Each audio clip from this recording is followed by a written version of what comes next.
자본주의 체제의 변화, 여기에 대해서 좀 말씀드려 볼까 하는데요. 신자유주의 이런 거창한 그런 이야기는 아닙니다.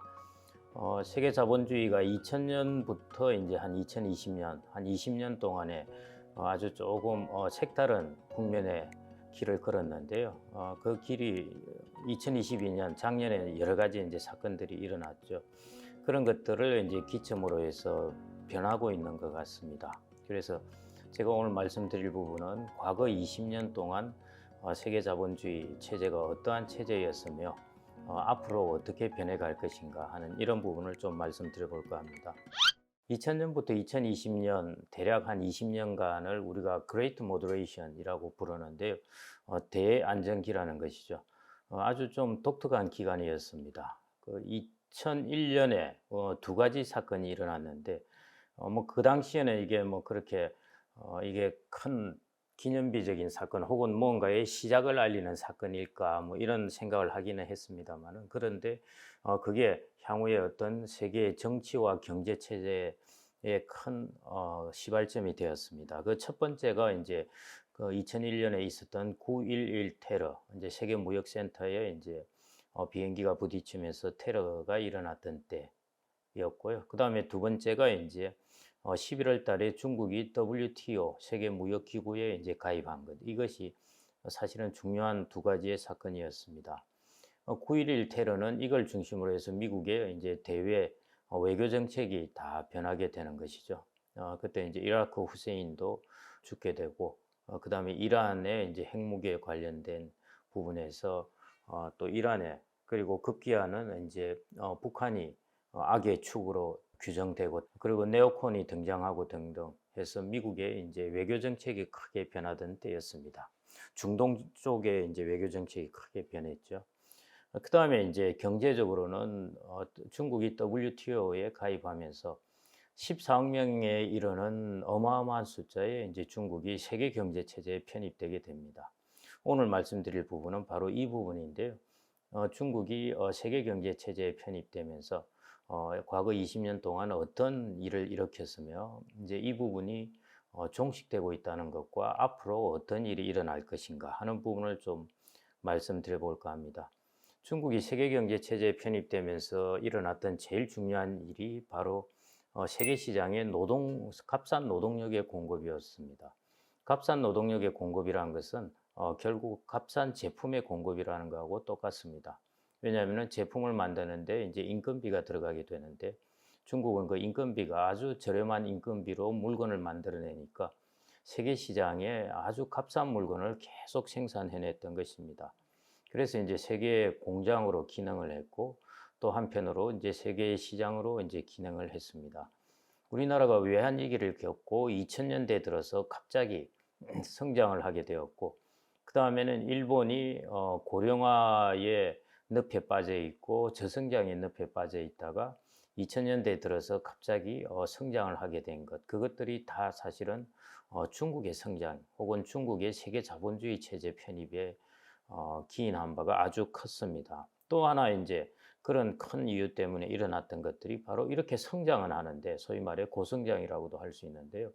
세계 경제가 고성장을 하는데 물가는 오르지가 않는 것입니다. 그래서 고성장 저물가라는 아주 특이한 현상이 일어났는데, 개발도상국은 인플레이션이 평균적으로 한 50% 정도였는데 매년 50%였습니다. 그런데 2000년대에 들어와서는 그 인플레이션율이 거의 5%대로 잡혀버렸습니다.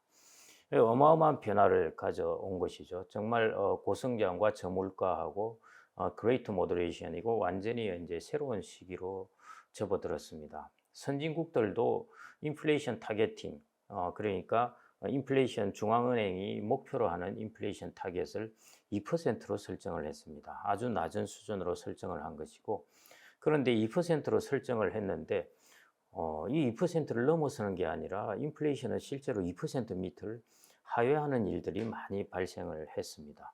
금리를 낮춰도 통화를 풀어도 인플레이션은 자꾸 하회하는 그런 현상이 발생했죠. 그게 과거 20년 동안 보여왔던 세계 경제의 특징이었습니다. 그리고 그 세계 경제의 그런 특징을 가져온 것은 바로 중국의 자본주의 체제 편입이죠. 세계 자본주의 체제 편입이고, 그래서 이걸 이제 비유해서 이야기한다면 이런 것입니다. 우리가 태양계라든지 모든 우주는 중력 시스템을 가지고 이렇게 움직이고 있습니다. 그런데 태양계만 하더라도 각각의 무게에 따른 중력에 따라서 이제 이 궤도로 돌고 있는데요. 여기에 만일 큰 별이 하나 어디서 툭 들어왔다 하면은 이 궤도가 다 달라지게 됩니다. 새로운 중력 시스템으로 바뀌어야 되기 때문이죠.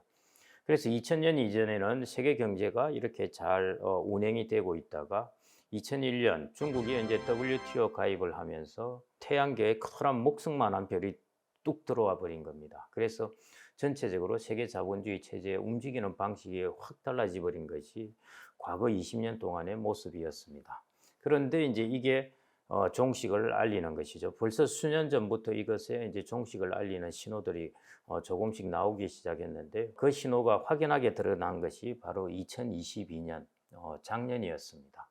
마치 나는 이제 새로운 20년 동안의 세계 자본주의 체제는 이제 이걸로 끝내리란다 하는 것으로 그러면서 마지막 피날레를 보여주듯이 그런 사건들이 일어났는데요. 그래서 작년에 이제 아주 재미있는 사건들이 동시다발적으로 일어났습니다. 첫 번째 이제 스태그플레이션이죠. 세계 경제가 이렇게 인플레이션이 급작스럽게 상승하고 한 적은 1970년대 이후 거의 50년 만입니다. 그러니까 작년에 우리 세계 경제가 겪었던 이 인플레이션은 거의 50년 만에 겪은 것이죠. 그 이전에 저인플레이션, 그러니까 고성장 저물가라고 하는 거하고 완전히 다른 국면이 연출된 것입니다. 거기서 이제 일단의 하나의 신호를 보여준 것이고요. 그 다음에 이제 팬데믹이 작년에 뭐 재작년에도 있었지만은 작년에도 이제 많이 확산되었었죠. 이 팬데믹 같은 경우에는 이제 스페인 독감 이후 거의 100년 만입니다. 100년 만에 일어난 사건을 세계 경제가 겪게 된 것이고요. 그다음에 이제 작년에 우리가 기대하지 않았던 예상치 못했던 충격이 바로 우크라이나 전쟁인데 유럽 대륙에서 일어난 것이죠.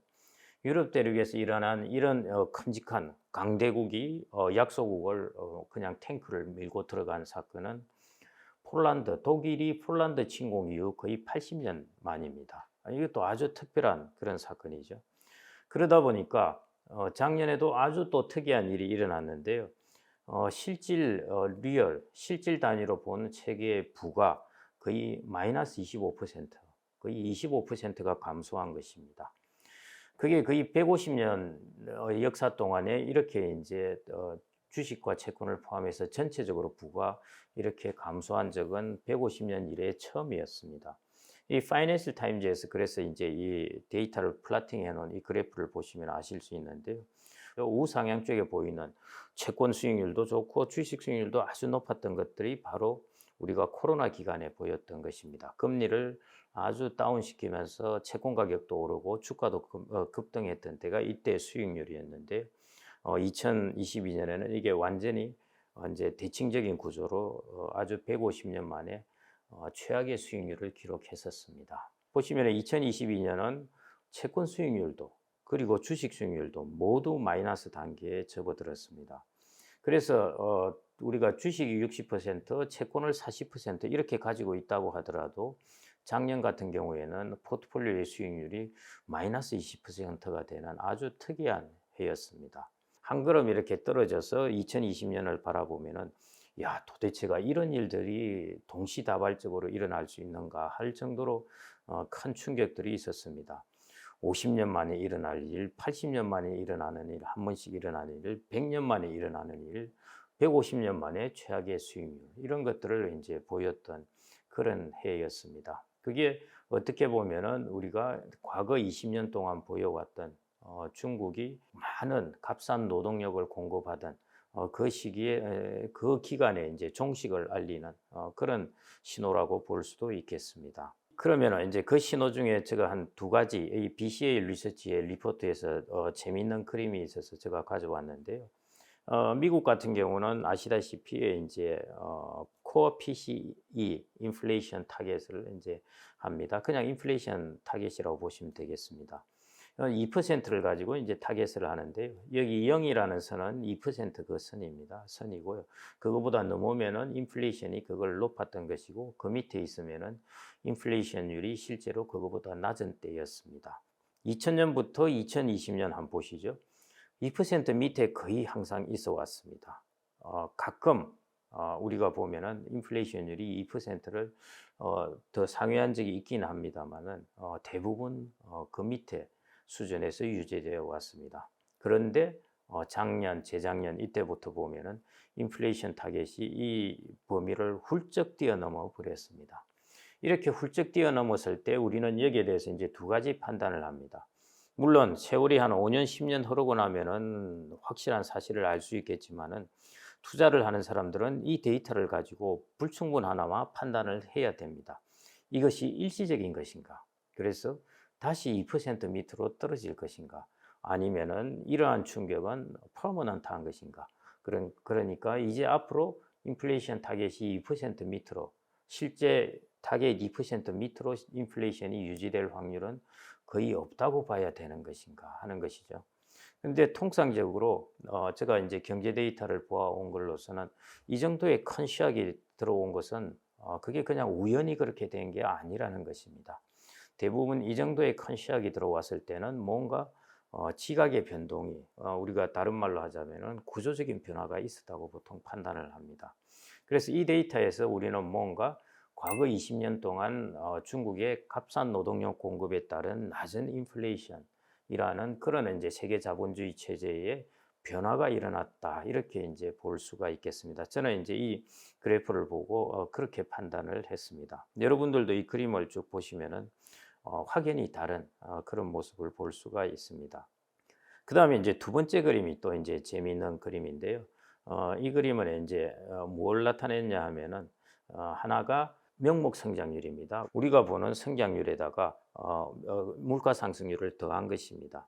그 다음에 명목 성장률은 뭘 뜻하냐 하면은 나의 소득의 성장률입니다. 그 다음에 또 하나의 데이터가 이제 금리입니다. 명목 금리죠.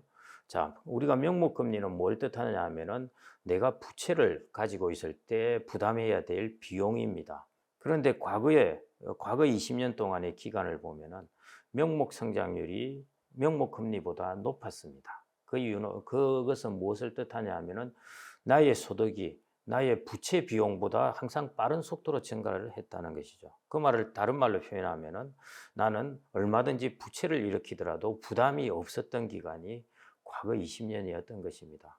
그래서 과거 20년 동안에 부채가 많이 증가했죠. 미국 같은 경우는 2008년 글로벌 금융위기가 나기 전에 가계부채가 많이 증가했고요. 우리나라 같은 경우나 다른 이머징 국가 같은 경우에도 거의 20년 동안 지속적으로 가계부채하고 기업부채가 계속 증가했습니다. 특히 정부 부채도 다 같이 증가한 것이죠. debt driven이라고 그러죠. 부채를 일으켜서 성장을 하는 부분도 과거 20년 동안 들어와 있었던 것입니다. 그게 무엇 때문이냐? 바로 중국의 세계 자본주의 체제에 들어오면서 고성장 저물가 때문에 이제 가능했던 일이죠. 그런데 이제 이게 작년부터 이제 다른 모습을 보이게 됐죠. 명목 성장률보다 명목 금리가 더 높아지기 시작했습니다. 이걸 다른 말로 표현을 한다면은 이제 부채의 성장률이 소득의 성장률을 앞지르게 된다는 것입니다. 내가 돈을 벌어가면서 내가 부채를 갖고 갚아가는 데 있어서 이제 자꾸 딸리기 시작한다는 것이죠. 그러면은 부채를 계속 가지고 우리가 살아가는 데 있어서 내가 부담이 되기 때문에 부채를 자꾸 줄여가야 된다 그런 뜻입니다. 그래서 과거 20년이 레버리지였다면은 이제 앞으로의 세계 체제는 이제 이 부분을 점차 디레버리지하는 그런 시기로 접어든다고 볼 수가 있겠습니다. 이 두 가지의 이제 그래프에 제가 좀 시선을 집중한 이유가 바로 과거 20년과 다른 새로운 모습을 보이는 중요한 두 가지 단서가 되었기 때문입니다. 그래서 저는 이제 이런 부분에 이제 에비던스를 가지고 앞으로 정말 이제 세계 자본주의 체제가 신자유주의 체제 이런 부분의 문제가 아닙니다. 중국이라는 나라가 들어와서 세계 자본주의 시스템을 변화시켰다가 이것이 이제 새로운 시스템으로 이행해 가는구나 하는 이런 부분을 이제 좀 느낄 수 있게 되었고요. 그러면 이제 앞으로 어떻게 변해갈 것인가?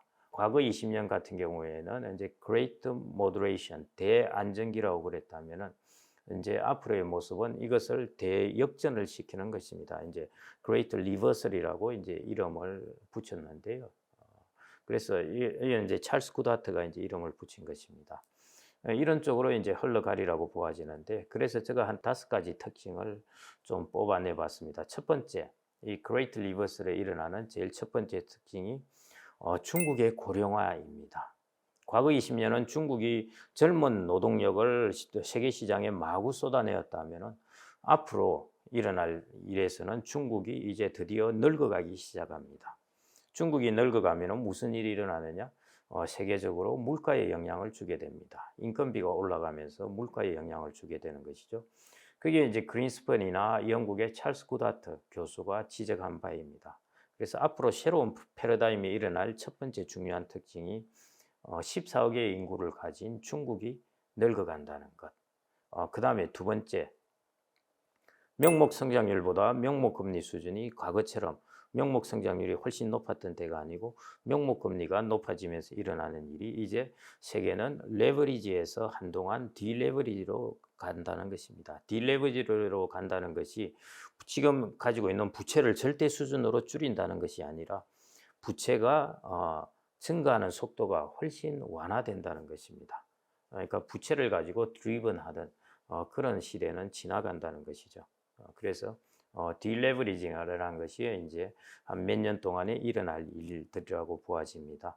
그 다음에 이제 중요한 부분이 인플레이션 타겟을 이때 동안 선진국들은 2%를 타겟으로 했는데 이것을 넘어가지 않을까 저는 이제 이렇게 생각을 하고 있습니다. 뭐냐면은 인플레이션 타겟 2%는 너무 무리한 타겟이 아닌가. 예를 들어 이게 2.5나 3% 정도 이렇게 타겟으로 변해가지 않을까 하는 게 이제 제 생각이고요.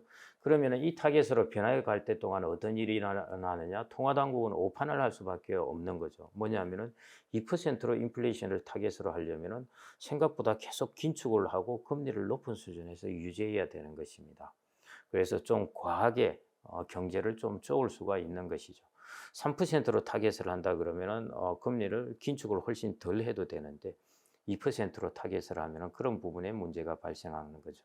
이걸 다른 말로 한다면은 세계 경제의 구조라는 것은 이렇게 변했는데 나의 타겟은 과거 20년처럼 그대로 유지하고 있으면은 이게 삐걱거리기 시작한다는 것이죠.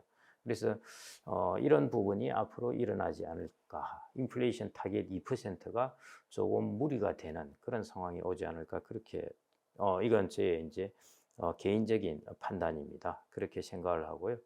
그다음에 이제 네 번째는 이제 자산 배분이 포트폴리오라고 그러죠. 그게 조금 정상화되는 국면이 올 것 같습니다. 금리가 아주 낮을 때는 채권이란 포트폴리오를 집어넣어 봐야 별로 효과가 없어요. 채권을 갖고 있으나 현금을 갖고 있으나 구별이 차이가 없습니다. 그리고 채권을 갖고 있는 것이 나의 포트폴리오의 안전성을 높여주는 것도 아닙니다. 그런데 이제 금리가 한 단계 점프를 해서 좀 오르게 되면서 이제 채권을 가지고 있는 것이 내 포트폴리오의 안정성 혹은 안전판의 역할을 비로소 해줄 수 있게 된 것입니다. 그래서 자산 배분이 이제 정상화되는 것이죠. 작년 같은 경우에는 채권을 가지고 있어도 깨지고 주식을 가지고 있어도 깨지고 그랬는데 그러니까 과거에 비해서 작년에 비해서 채권의 역할이 이제 커지게 되는 것이죠. 채권의 역할이 커지게 된다는 것은 자산 배분, 우리가 주식과 채권과 부동산으로 자산 배분을 하는 것에 있어서 이제 과거처럼 어느 정도 정상적으로 혹은 우리가 오소독스한 국면으로 자산 배분을 하는 것이 가능한 그런 시기가 이제 접어들지 않았나 이렇게 생각이 되고요. 그다음 다섯 번째입니다. 이것은 이제 앞으로의 여러분들이 내가 어떤 자산을 가질까 이런 부분에 대한 코멘트일 수도 있는데요. 버블이 이제 해소되게 되고 이런 국면들을 이제 거치게 될 겁니다. 그렇게 되면은 이행하는 기간 동안에는 이런 국면을 거칠 동안은 경제는 약간 혼란스럽고 어렵고 이럴 수가 있는데요. 이런 국면을 거치게 되면은 경제는 좀 더 건강하게 됩니다. 부채 부분도 좀 줄어들게 되고 자산 가격도 좀 떨어진 수준으로 있게 되고 하면은 경제는 조금 더 건강하게 되는 거죠. 그리고 금리가 제로 금리가 아니라 금리가 높다 보면은 경제는 투자는 어떻게 하겠습니까? 쓸데없는 투자는 안 합니다. 정말 투자할 만한 것들만 투자를 하게 되는 것이죠. 그러니까 버블이라든지 이런 부분이 이제 많이 해소되게 되고 정말 똑똑한 놈들만 이제 남아 있는 그런 모습을 보이게 됩니다. 거기에다가 우리 4차 산업혁명이라는 기술 혁신이 코로나19 때 이 부분에 기술이 상당히 한 단계 점프를 했습니다. 한 단계 점프를 했을 뿐만 아니라 개인들이 이 기술에 이제 익숙하기 시작한 것이죠. 과거에는 20, 30대만 익숙했는데 이제 5060도 이 기술에 이제 익숙하게 된 것입니다. 그게 코로나19 때 일어났던 일들인데요. 앞으로 기술 혁신은 계속 진행되겠죠. 그러니까 경제는 어느 정도 건강하게 움직이면서 기술 혁신이 계속 지속되기 때문에 우리가 장기적으로 본다면은 자본을 가지고 있으면은 향후 우리가 충분히 거기에 대한 건강한 수익률을 얻을 수 있는 때가 바로 뭐 올해, 내년 이런 때가 아닐까 그렇게 생각이 됩니다. 우리가 겨울이 왔을 때는 춥고 힘들지만은 그거를 겨울을 거치게 되면서 우리 주변의 해충이라든지 이런 게 사라지면서 환경이 더 좋아지게 되고 그래서 이제 우리가 봄을 맞게 되고 그렇게 되는 것이죠. 그게 이제 앞으로 한 1년, 2년 동안에 진행될 일이 아닐까 이렇게 생각이 됩니다. 그래서 여러분들이 이제 전체적인 픽처를 그리신다면은 과거에 20년 동안 세계 경제가 이루어왔던 모습에서 새로운 모습으로 중국도 변화해가면서 새로운 모습으로 경제가 세계 경제가 이행하게 되는데 트랜지션 피리어드라고 그러는데 그 과정 중에 있다 하는 것 그런 관점으로 경제를 보시면 좋겠습니다. 그래서 우리가 조금 더 길게 본다면은 이 1년, 2년 기간 동안에 우리가 보다 우량한 자본 이런 것들을 습득할 수 있는 그런 좋은 기회로 보시는 게 좋지 않을까 그렇게 생각이 됩니다. 감사합니다.